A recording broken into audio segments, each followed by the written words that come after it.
உங்க எல்லாருக்கும் super power வேணுமா? வாங்க ஒரு சின்ன பையனோட கதைக்குள்ள போகலாம். அவன் பேரு ரெஹான். சூப்பர்மேன் மாதிரி ஒரு துண்டை கட்டிக்கிட்டு அவங்க அப்பா கிட்ட ஓடி வந்து சொல்றான், அத்தா, நான் பறக்க போறேன், எனக்கு சூப்பர் பவர் வேணும். அதுக்கு அவங்க அப்பா சிரிச்சுக்கிட்டே, பறக்கறதெல்லாம் சரிதான், ஆனா உலகத்திலேயே மிகப்பெரிய உண்மையான சூப்பர் பவர் எதுன்னு உனக்கு தெரியுமா அப்படின்னு கேக்குறாரு. ரெஹான் உடனே ரொம்ப ஸ்ட்ராங்கா இருக்கிறதா அப்படின்னு கேட்க அவங்க அப்பா சொல்றாரு, இல்லவே இல்ல, அது அறிவு. புதுசு புதுசா விஷயங்களை தெரிஞ்சுக்கிறது தான் உண்மையான சக்தி. சரி, இந்த உண்மையான சூப்பர் பவர்னா என்ன? அத பத்தி கொஞ்சம் ஆழமா பார்க்கலாம் வாங்க. அறிவு எப்படி ஒரு சூப்பர் பவர் ஆகுது? நம்ம நினைக்கிற மாதிரி உடல் வலிமையை விட அது ஏன் ரொம்ப சக்தி வாய்ந்தது? இப்போ இந்த ஒப்பீட்ட பாருங்களேன்.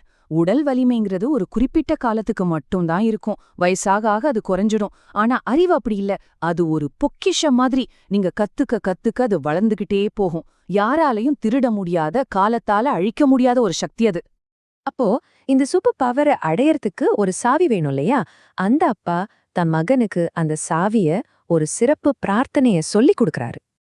அந்த சூப்பர் பவரை திறக்கிறதுக்கான சாவி ஒரு பிரார்த்தனையில தான் தொடங்குது.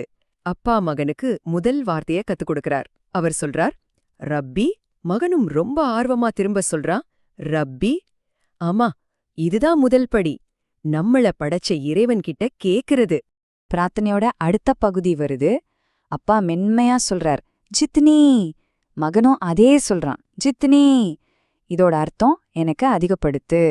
நம்ம கிட்ட இருக்கிறத விட இன்னும் வேணும்னு தேடுற ஒரு ஆர்வம். கடைசியா அந்த சக்தி வாய்ந்த சாவிய முழுமையாக்கும் கடைசி வார்த்தை அப்பா சொல்றார், இல்மா. ரெஹானும் நம்பிக்கையோட சொல்றான், இல்மா. எதை அதிகப்படுத்த கேக்குறோம்?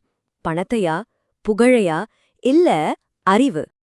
இப்போ அந்த முழுமையான பிரார்த்தனை நம்ம முன்னாடி இருக்கு. இது குரான்ல 20வது அத்தியாயத்துல 114வது வசனம். வக்குல் ரப்பி ஜித்னி எல்மா. பாருங்க, இது வெறும் வார்த்தைகள் கிடையாது. இது ஒரு வாழ்நாள் பயணத்துக்கான உறுதிமொழி. அறிவை தேடும் ஒரு முடிவில்லாத பயணத்தோட தொடக்கம்தான் இது. சரி, இந்த பிரார்த்தனைய சும்மா சொன்னா மட்டும் போதுமா? நிச்சயமா இல்ல. அறிவை தேடுறதுங்கிறது வெறும் தகவல்களை மனப்பாடம் பண்றதை விட ரொம்ப ரொம்ப பெரிய விஷயம். அவங்க அப்பா விளக்குறாரு பாருங்க. ரப்பி ஜிதனி இல்மா அப்படின்னு கேக்குறது ஒரு வாக்குறுதி மாதிரி. யா அல்லா, எனக்கு அறிவை அதிகப்படுத்துன்னு கேக்குறப்போ நான் அதை தேடி போக தயாரா இருக்கேன்னு இறைவன்கிட்ட நாம சத்தியம் பண்றோம். அது புத்தகம் மூலமா இருக்கலாம், அனுபவம் மூலமா இருக்கலாம். கற்றல் ஒருபோதும் முடிவடையாது. இங்க பாருங்க, குரான் நம்ம மனசாட்சியை தட்டி ஒரு கேள்வியை கேக்குது. அறிந்தவர்களும் அறியாதவர்களும் சமமாவார்களா? இதுக்கு பதில் சொல்லவே தேவையில்ல. அறிவுக்கும் அறியாமைக்கும் நடுவுல எவ்ளோ பெரிய வித்தியாசம் இருக்குன்னு இந்த ஒரு கேள்வியை நமக்கு உணர்த்திரும். அறிவை தேடுற பயணத்துல நம்மளோட முதல் படிதான் இல்ம், அதாவது அறிவு. இதுதான் தகவல்களையும் உண்மைகளையும் திறமைகளையும் சேகரிக்கிறது. சுருக்கமா சொல்லணும்னா, நம்ம சூப்பர் பவரை உருவாக்குறதுக்கான மூலப்பொருட்கள் இதுதான். ஆனா அறிவை மட்டும் இருந்தா போதுமா? அதுக்கு அடுத்த நிலைதான் ஹெக்மா, அதாவது ஞானம். இல்முங்கிறது ஒரு காரோட பாகங்களை பத்தி தெரிஞ்சுக்கிறது மாதிரி. ஆனா ஹெக்மாங்கிறது அந்த காரை எப்போ, எங்க, எப்படி மத்தவங்களுக்கு உதவியா ஓடணும்னு தெரிஞ்சுக்கிறது. கத்துக்கிட்ட அறிவை வச்சு நல்ல முடிவுகளை எடுக்கிறது தான் உண்மையான சக்தி. ஞானத்தோட முக்கியத்துவத்தை இந்த வசனம் எவ்ளோ அழகா சொல்லுது பாருங்க. அறிவை பெறுவதோட இறுதி நோக்கம் ஞானத்தை அடையிறது தான். ஏன்னா ஞானங்கிறது ஒரு மிகப்பெரிய பாக்கியம். எல்லா நன்மைகளுக்கும் அதுதான் திறவுகோள்.